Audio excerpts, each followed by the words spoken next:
When you look at the landscape and the estimated value of where these materials are going to come from and extracting them, in 2023, it's $170 million of valuable feedstock, critical materials that are within solar panels. In 2030, that jumps up to $2.7 billion, and 2050, $80 billion. Are you speeding the energy transition? Here at the Clean Power Hour, our host Tim Montague bring you the best in solar, batteries, and clean technologies every week. Want to go deeper into decarbonization? We do too. We're here to help you understand and command the commercial, residential, and utility solar, wind, and storage industries. So let's get to it. Together we can speed the energy transition. The Clean Power Hour is brought to you by CPS America, maker of North America's #1 three-phase string inverter, with over 8 gigawatts shipped in the U.S. The CPS product lineup includes string inverters ranging from 25 kW to 350 kW. Their flagship inverter, the CPS 350 kW, is designed to work with solar plants ranging from 2 megawatts to 2 gigawatts. CPS is the world's most bankable inverter brand and is America's #1 choice for solar plants, now offering solutions for commercial, utility, ESS, and balance of system requirements. Go to chintpowersystems.com or call 855-584-7168 to find out more. Hey guys, are you a residential solar installer doing light commercial but wanting to scale into large C&I solar? I'm Tim Montague. I've developed over 150 megawatts of commercial solar, and I've solved the problem that you're having. You don't know what tools and technologies you need in order to successfully close 100 kW to megawatt scale projects. I've developed a commercial solar accelerator to help installers exactly like you. Just go to cleanpowerhour.com, click on strategy, and book a call today. It's totally free with no obligation. Thanks for being a listener. I really appreciate you listening to the pod. And I'm Tim Montague. Let's grow solar and storage. Go to Clean Power Hour and click strategy today. Thanks so much. Today on the Clean Power Hour, solar recycling. You know, we are going to install something like 19 billion solar panels to green the global grid. And this is going to happen in the next 20 years, and that's a lot of solar panels. And some people are concerned that we're creating a massive e-waste problem. So we're here to understand that problem and what are the solutions. My guest is Adam Saghei. He is the CEO of We Recycle Solar. Welcome to the show. Tim, thank you for having me. I love this topic. I understand completely why people are concerned about e-waste. It is a big problem, and there's good, bad, ugly ways of handling that. We don't want to just put our electronics in the landfill like we do with our household waste, and most states in the U.S. now prevent that, but not all. And so some solar panels are ending up in landfills today in the United States. What we want to do is, first of all, design them to be repurposed. And there are companies that do this. They refurbish old solar panels because solar panels can last a long time. Even after their 20 or 30 year commercial life, they've still got life in them, right? They're degrading at, in the old days, okay, say 1% or 2%. Now they're degrading at 0.5% per year. So after 20 years, they've got 90%. They're at 90% production. So there's still a useful technology there, and you can repurpose them. But worst case, if they're broken and they have to be broken down and recycled, right, we want to capture all those useful materials, the silicon, the silver, the copper, the aluminum, the glass, because it's highly energetic to make a solar panel. And that's one of the challenges, Adam, right, is that solar panels are made to be rock solid and sit out there in the sun and the hail and the rain for 30 years. They're very hard to take apart. So welcome to the show, and please introduce yourself for our listeners, but let's get right into it. Like, why did you dive into such a hard problem? Great question, right? So thank you for having me. I'm very excited to be here. Adam Saghei, CEO and founder of We Recycle Solar. We'll start off with how we got into the space as solar is such an amazing technology, right? I'm sure all your listeners and viewers are part of that supply chain. They are creating amazing projects. They are manufacturing this great product that's sustainable. Back in 2017, we noticed a trend as we were a different company back then, and we were in the e-waste, returns management, and reverse logistics space. And we noticed that all these projects were going up in the Northeast, especially in the 3PL space, in the Amazon world, if you will, especially what they were doing to build out these huge facilities. And we said to ourselves, well, what does the end of life look like? Who's going to figure this out? At that time, there was no one. And then in 2019, we made the push to figure this out. And it's been a very interesting ride. It's been a very exciting ride. And where we started and where the industry is going is very transformative, if you will, only because solar has always had this promise of being a clean, green energy. And now it has even more value because we're in a place to now extract all of this value and add it once more to that circular approach. And it's one of the only few forms of energy that has now currently right now, which I'm very excited about, has a solution for end of life. And what is that solution at end of life? And how do you define end of life, I guess? Yeah, I mean, it's interesting. So you brought it up, right? You brought up a very interesting point. What does end of life look like? These things can last for over 20, 30 plus years. What we find is oftentimes when you get that degradation and you start to lose some of the efficiency, there's still life in them. And there are markets, underserved markets, that are willing to take this at a fraction of the price of its original MSRP.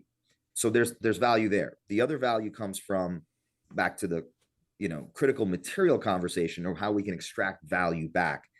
When you look at the landscape and the estimated value of where these materials are going to come from and extracting them in 2023, it's $170 million of valuable feedstock, critical materials that are within solar panels.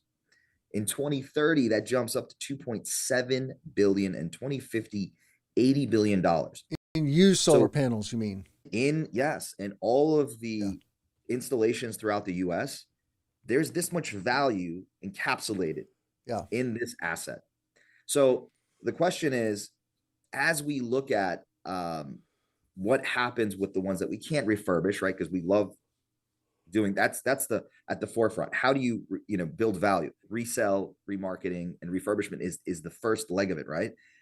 But what if you can't do that? It's just beyond economical repair. Well, there is enough valuable material that can be extracted and broken down into critical raw materials that can then be injected back into domestic supply chain. And that's what I'm extremely proud of and excited about, and the work that we're doing in other companies like us in the space. Yeah. So break down the business model for us. What exactly does We Recycle Solar do? Where do you get the solar panels? What are the types of supplies? What are there must be several different types. Like on a big construction project, there's broken solar panels that come out of the crate broken, right? And they need to be recycled. That's one supply chain. And then there's old projects. This is not an old project, but imagine, right, 20-year-old projects. We have markets now in California where there's solar projects that have to be repowered with new technology, right? And then those old panels are coming off and either being refurbished or recycled. So yeah, we're seeing it from three different silos. One, to your point, there's hail damage, there's all type of environmental impacts that happen that push that life cycle to the end of the line. The other would be they want the latest and greatest, right? So they can get more ROI by having a more efficient panel that's just come out to the market. And then there's obviously breakage from installation. So you have all of these projects somewhere between 1% to 5% as they're installing and transporting this material. There's breakage. The way that we work is a little different than most companies. And one of the things that we initially thought of is this is a reverse logistics industry. And that's the approach that it should be looked at, not just true recycling. And we're just going to break everything down. how do you build value at every turn? So we talked to some of your viewers and listeners, right, that are EPCs, that are installers, and say, let's work together. So you're out in the farm, something is underperforming, or there's breakage. We can train crews, whether it be their crews or send our own crews out to the farm to utilize techniques in lessening that damage and building more value in the resale portion of the business. So we decommission larger, asset owners projects, whether they be, EPCs, developers, major utility scale farms, and then we transport them back to one of our facilities. We look to refurbish and remarket those assets and try to find them a second home. And what we can't recover, obviously, then gets broken down, stripped down to its real raw material that then gets injected back into, believe it or not, some really amazing new industries that are emerging. One of them, I'll use an example, is sandblast mix. We're using glass that is being extracted from solar panels, and we're lessening the gap where that supplier, and I'll use the one that we're working with in Arizona, that would normally source that sandblast mix from over state lines and potentially overseas. Now that business can acquire that raw material for their finished good within 50 to 100 miles. Why doesn't the glass get recycled into solar glass? Because solar glass is pretty special glass. We don't make any solar glass in the United States today. I think there's one factory in development. But anyway, why can it not be recycled into solar glass? So it can be. So that's an amazing point. There's some folks in the space, I would say some within our industry right now, that are working on that. Okay. While that's a great discussion and that's a great direction that the industry is headed, we decided to go to a more holistic approach. How can we bring value to other industries? Because one of the challenges, the purities, right? So as the technology is getting better within the end of life space, we're getting better purities. So sooner or later, the goal is that Coca-Cola bottle that you're drinking your cola from may come from solar glass. That may be just the contribution. The goal is to do that eventually. But yes, currently right now, there are efforts within this space to inject it back into solar glass. I think, though, the bigger conversation is, how do you become part of the larger conversation? And I think, and I'll go into that a little bit later, that solar has done a great job. They need to tell a different story. They need to get other shareholders, different communities involved in the conversation to continue to push the solar narrative, right? How do we give this clean, renewable, sustainable form of energy to everyone? If we're just saying that it's clean, it's green, it's sustainable, and it's cheap, we're not going to be able to compete with some of the other folks that are in the oil, gas, and nuclear space, right? So we need to talk about a bigger narrative. And one of the ways that we're pulling people in is this. You use this every day. And I know every teenager right now can't live without this for more than 10 minutes. Now, if you tell someone, I'm going to take this away from you because there are no resources to make this, it's a different conversation. Yeah. Now, if you tell them that the solution is solar, that the same thing that they fear when you go to these town halls and they talk about it's going to contaminate, it's going to give us cancer, all of the fear mongering techniques that are done, we can say, hey, look, we have a solution. And if this is the highest value in your value chain, we can get resources, critical materials for this. And that goes back to some of the things that we're seeing in. Okay, but I'm not sure I follow your point about cell phones. Obviously, there's a lot of cell phone and other electronics that need to be recycled. Are you suggesting that that's the foundation of the solar panel in recycling industry, or what's the connection? Yeah, no, I appreciate you roping me back in. So I think that a lot of the products that we use today, day-to-day products, even within a laptop, a cell phone, use critical materials. They use aluminum, they use gallium, they use copper to construct and make products that we use every day. Sure. And solar is a big part of that, because solar right now holds 14% of all the silver that is mined that goes into a solar panel in the entire global market can now be extracted to make other products that we use every day. So that is the missing link. That is the missing key. And my point of all this is we need to broaden the conversation. Yes, we can create new solar gas. Yes, we can inject some of this material back into solar itself. But you talk about right now, and we're seeing a lot of overseas conflicts and global unrest, and domestic supply chain is a big part of this conversation. That's what people are concerned with. We can solve a lot of our problems, and solar will be the fruits of our labor. We'll be able to extract some of this material from old decommissioned solar panels. The Clean Power Hour is brought to you by CPS America, maker of North America's #1 three-phase string inverter, with over 8 gigawatts shipped in the U.S. The CPS product lineup includes string inverters ranging from 25 kW to 350 kW. Their flagship inverter, the CPS 350 kW, is designed to work with solar plants ranging from 2 megawatts to 2 gigawatts. CPS is the world's most bankable inverter brand and is America's #1 choice for solar plants, now offering solutions for commercial, utility, ESS, and balance of system requirements. Go to chintpowersystems.com or call 855-584-7168 to find out more. Let's talk some nitty-gritties here. Of the solar panels that you're receiving today, what percent are refurbished and what percent get ground up and then sorted into their basic raw materials? Yeah, historically, we've seen about 60%. We're able to, what comes through our door, we're able to refurbish and remarket about 60%. Oh, that's much higher than I anticipated. They still have life. That's great. It is.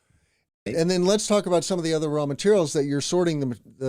You're basically grinding up the solar panel, right? And then how do you separate it into the various metals and glass? How does that work? Although I can't go into all of the proprietary ways that we do it, but we do have some videos and some media out there that shows a part of the process. A part of it is mechanical. Within solar, you have thermal, it's all public knowledge. You have chemical that you're able to extract even more, higher purities. Obviously, panels will get deframed that have frames. They will go through a process where, the glass and the back sheet and other components and parts are extracted from, to that point. And then you're looking at what would be a thermal or even a chemical process to do additional leaching to pull those valuable critical materials. I would say that what you're mentioning, the grinding is, and that's the public's idea or thoughts around how it happens, but it's a little more complicated as there's several different steps. But what happens to the cells? Because the cells is one of the weakest links, right? Like we do solar panel assembly in the United States, but most of the cells are made overseas. We don't have a lot of cell manufacture yet in the U.S. It's coming, or it was coming, until Congress destroyed the IRA. They're in the process of destroying the IRA, and I'm curious if that affects your business in any way. But what happens to let's say you have an old solar panel and it's not refurbishable. You take off the glass, you take off the back sheet. What happens to the cells? Yeah, so the cells still have a lot of value. There's a tremendous amount of silver that's within those cells. And to your point, I think with supply chain and how it's disrupted, there were some issues because a lot of the assembly and a lot of the manufacture that was happening in the States, and still they faced a lot of issues sourcing out the cells. Well, let's face it, aside from us, there's other companies and even manufacturers now, Q-Cells, just announced that they're going to take matters into their own hands and develop a in-house solar recycling facility that would help them do just that, because they're looking to get cells. Are they going to recycle others also, other brands, or just Q-Cells? I believe it's going to be like First Solar, which again, these are great companies, right? They're on the forefront of the larger, narrative. Yeah. They're starting to really recycle their own material. I think it's going to be challenging for them to do all the types of materials, because I look at First Solar and they're solely focused on their material, because that's the feedstock that's needed to then manufacture their new panel. So That's the We bigger should problem. clarify for our audience. Some of our audience understands the subtleties of First Solar, but First Solar makes a thin film solar panel. So why is First Solar so forward thinking about recycling? I think First Solar historically, because they're dealing with a predominantly glass, the thin film CadTel panel, a lot of times is a little more fragile, and we see more breakage happening on their end. One And of there's their also trying an to element called cadmium involved, which is a correct, toxic heavy metal. correct. And by the way, those things can be recycled and they can be managed properly. We manage all types of panels, and we found that there's actually a lot of value there. And you can clean that cadmium and some of the contaminants and the hazardous material effectively. So they figured out that if they were to have a take back program and take back all their panels just for what they manufacture, that will help them extract that same aluminum grade that they're using. Yeah, it makes 70% perfect sense for extruded. them to be circular, right? Absolutely. They're using these raw materials and they take back their panels, and that way they can recycle those materials into their manufacturing process and keep those materials out of the environment. I mean, it is very important to keep the cadmium out of the environment. And more people, you'll start to see more and more folks do that. Our business model is a little different because we're solely in the business of all panels. But more and more, I'm seeing manufacturers step up. There's some other folks that are looking at, to your point, I want to go back to it for a second. They're designing panels for the end of life so that they're more easily deconstructed at the end of life, right? And so, so we're seeing a huge shift.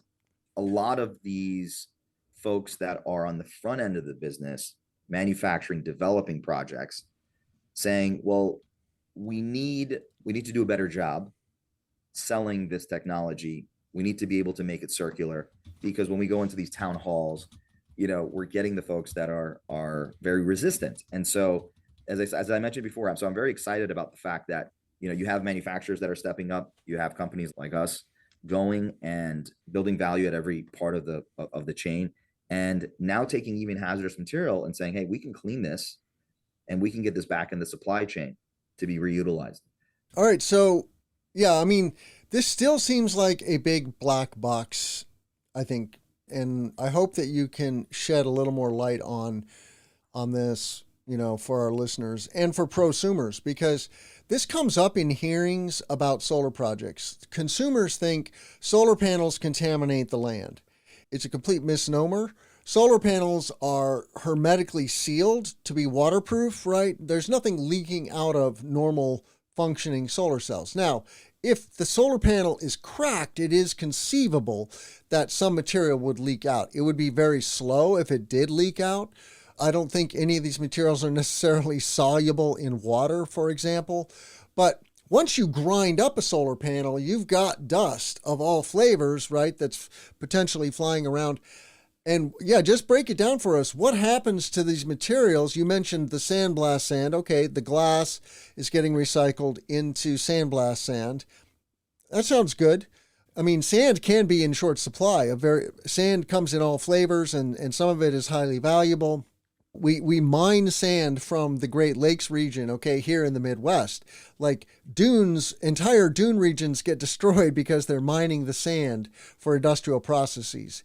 And we want less of that. We want to recycle more products into the feedstock. But what happens to the aluminum, to the silicon, to the silver, and anything else that is of value? Yeah. No. So that's a great point. So one of the things that within the process that happens is if you're able to separate all of these materials, because there's different layers, right? So for instance, the aluminum, that's the low hanging fruit, right?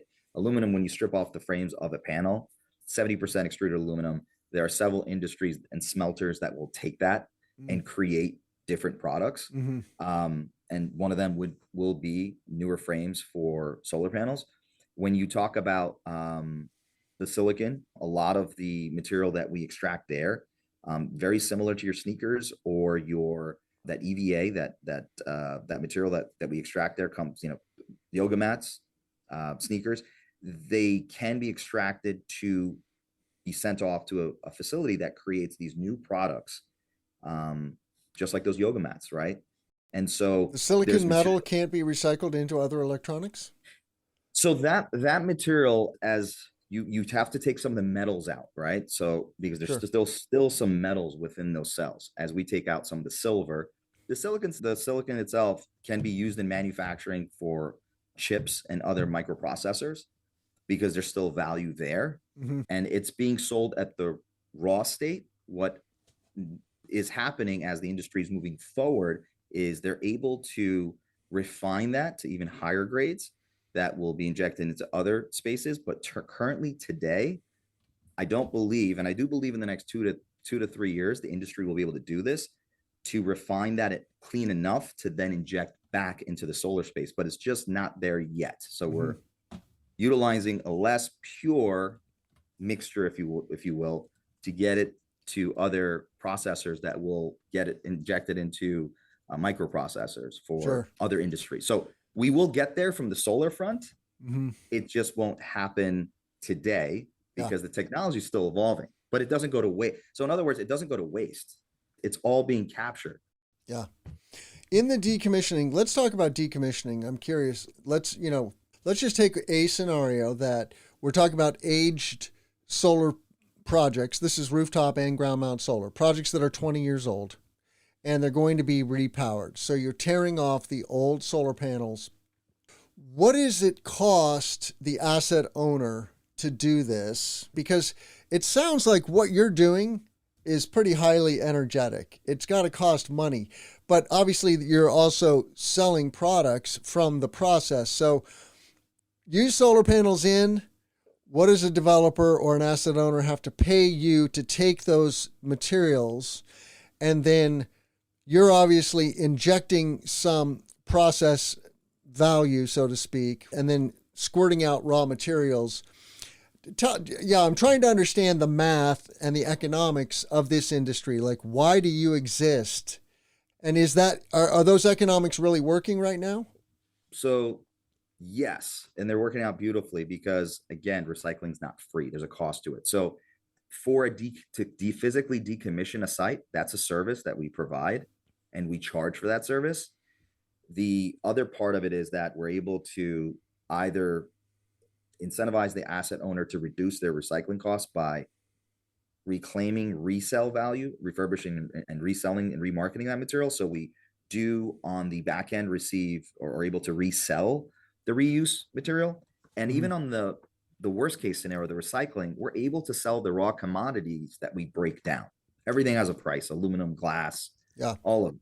So our model works in the billables up front, which we are able to service a client, do the actual recycling up front. That's a charge. Mm-hmm. And then on the back end, it is the resale of the material as well as the commodities. So the model works. In fact, it works so well, and there's several companies now, jumping into the space. Long term, the goal is to perfect the technology, make it even more effective and efficient so that you get the cost close to what the landfill would cost that consumer, so that you avoid it altogether. Because if 90% of the panels end up in the solar the landfill today, that won't be the case. We're going to incentivize folks by creating an alternative that financially makes sense. It's going to be as inexpensive as the landfill, if not even less expensive, because we're able to extract higher purities. And the other part of it is, I believe in the next few years, other industries will be created within the supply chain space. We'll get additional support with better operations from other supply chain companies to then, again, to your point, how do we get it back to solar glass, right? We need more off takers, right? And we're seeing all those folks within the manufacturing space open up here in the US. So it's a whole collective effort, but today it makes sense, financial sense. I believe tomorrow it's going to make even more financial sense for all the parties. You said something that is very troubling, though. You said that 90% of solar panels that are coming off of projects are going to landfill? Correct. And where is that happening? Like, because I think of most of the older solar panels are in California. Maybe I'm wrong. And California certainly does not allow for landfilling of solar panels. So how are those solar panels ending up in landfill? Sometimes they're going across state lines. Is that legal? That's no, that's not entirely appropriate. But I think people are doing it. I think this space is getting a lot more, is getting more regulated. It was the wild, wild west, and again, we're building a new industry. So as a No, I mean, you're one of the good guys. I'm not trying no, to no, no, no. I point a understand. finger at anybody. I Yeah. want to understand. I want to have credible information for consumers, though, and I want energy professionals to understand what is happening in the industry and where do we need to shine a light and lean in. You mentioned becoming cost competitive with landfill. Okay. Obviously, we need to ban landfilling of e-waste, period, in all jurisdictions. Apparently, that isn't the case yet. We've banned it in Illinois, and there are special recycling programs all over the state where they collect e-waste, and then it goes to a special recycling facility, usually in some other state, and which is potentially troubling, right? Because it could be going to a state where they allow it to be landfilled, and then it's not getting recycled. Hey guys. Are you a residential solar installer doing light commercial but wanting to scale into large C&I solar? I'm Tim Montague. I've developed over 150 megawatts of commercial solar, and I've solved the problem that you're having. You don't know what tools and technologies you need in order to successfully close 100 kW to megawatt scale projects. I've developed a commercial solar accelerator to help installers exactly like you. Just go to cleanpowerhour.com, click on strategy, and book a call today. It's totally free with no obligation. Thanks for being a listener. I really appreciate you listening to the pod. And I'm Tim Montague. Let's grow solar and storage. Go to Clean Power Hour and click strategy today. Thanks so much. But let's talk about that regulation piece. Obviously, you're up on what is the latest and greatest and where is this industry going? So we're starting to see some great steps forward in helping all parties do the right thing. So one of the things that we've seen is Governor Abbott in Texas just passed a bill that all the material within Texas has to go to proper recycler. Mm-hmm. Texas is it's a huge state. 11 gigawatts of installed solar in 2024. I mean, it's a massive solar market. They've surpassed California right now. Correct. So they're number one in that space. Yeah. And they weren't required to do so. That law just came into effect. State of Washington, who's adopted also another piece of legislation that is more of a take back program. We're going to see other states follow suit. And one of the things that, to your point, that 90% that does, and again, it's not here. I'm not here to point the fingers. We don't own the assets, right? We're here to help. Yeah. We want to see them as a business model. We want them all to come, to us. However, we know that this has happened, but as the price of recycling decreases because we're able to get better purities and get more money for the commodities on the other end, and it does happen through education as well. So we're educating a lot of the asset owners on how to properly manage, because there's a whole chapter in how to manage waste. And so by doing that, what we're seeing those numbers come down. And I do think that as other states adopt some of this policy, you will see more of a more regulated industry. Right now, it's kind of figuring it out as it goes along. And again, I'm extremely grateful, even though we're their competitors, but there's a lot of other folks jumping into the space to make sure that there's access, right? Because, we're nationwide, but you need more. I mean, even if we did what we do, if we quadruple our throughput, we would still only solve 25% of the problem. That's how large of a impact that this would have. But going back to it, I don't want to focus in on the negative. I think where that 90% is today, it's decreasing because I think it is getting more accessible. Folks, how far do you think we are away from capturing and reusing 90% instead of the inverse? Like, How many years away is that? Is it 5 years, 10 years? I think we're probably like 3 to 5, and I say that because the industry is growing or moving at a very rapid pace. I think the one thing that you mentioned, the one thing that would just flip that switch instantly is if there was a federal mandated policy change to force asset owners to do that.